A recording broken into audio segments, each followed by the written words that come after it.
ပြည်ထောင်စုသမ္မတမြန်မာနိုင်ငံမှာ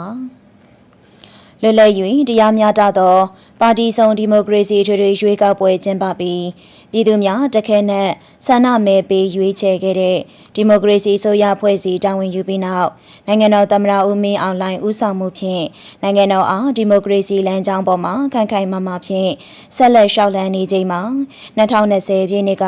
မြန်မာနိုင်ငံမိုးကုတ်ရတနာမြေမှရှာဖွေတွေ့ရှိခဲ့တဲ့ထူးခြားလှပပြီးအရွယ်အစားကြီးမားတဲ့နီလာအရိုင်းတုံးကြီးအလေးချိန်14300 ဂရမ်91,500 ကရက်နဲ့နီလာပုံဆောင်က354.89 ဂရမ်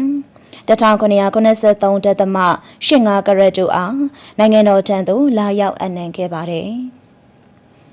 အဆိုပါနီလာအရိုင်းတုံးကြီးနဲ့နီလာပုံဆောင်ကတို့ကိုပြည်ထောင်စုသမ္မတမြန်မာနိုင်ငံတော်သမ္မတဦးမင်းအောင်လှိုင်ကဒီကနေ့မနက်ပိုင်းမှာနိုင်ငံတော်သမ္မတရုံးတော်ဧကန်မဆောင်မှာကြီးစုစစ်ဆေးပါတယ်။အဲဒီလိုကြီးစုစစ်ဆေးရသောဒုတိယသမ္မတများဖြစ်ကြတဲ့ဦးညိုစောနဲ့ဒေါ်နန်းနီနီအေ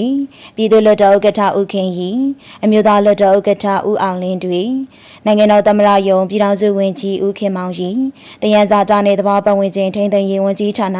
ဒုတိယဝန်ကြီးဦးခင်လက်ကြီးနဲ့တာဝန်ရှိသူများတက်ရောက်ကြပါတယ်။ဦးစွာနိုင်ငံတော်သမ္မတရုံးပြည်ထောင်စုဝန်ကြီးနဲ့တယံဇာတာနယ်သဘာပတ်ဝန်းကျင်ထိန်းသိမ်းရေးဝန်ကြီးဌာန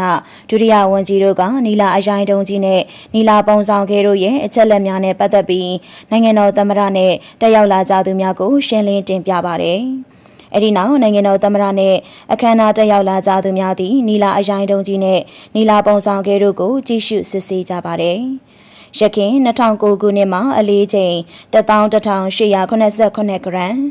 9,9385 ကရက်ရှိတဲ့နီလာအရိုင်းတုံးကိုရှာဖွေတွေ့ရှိခဲ့ပြီးအခုနီလာအရိုင်းတုံးကြီးသည်အလေးချိန်14,300 ဂရမ်91,500 ကရက်ရှိတဲ့အတွက်အရွယ်အစားကြီးမားသောကြောင့်ရှာဖွေတွေ့ရှိရန်ခက်ခဲပြီးရှားပါကြောင်း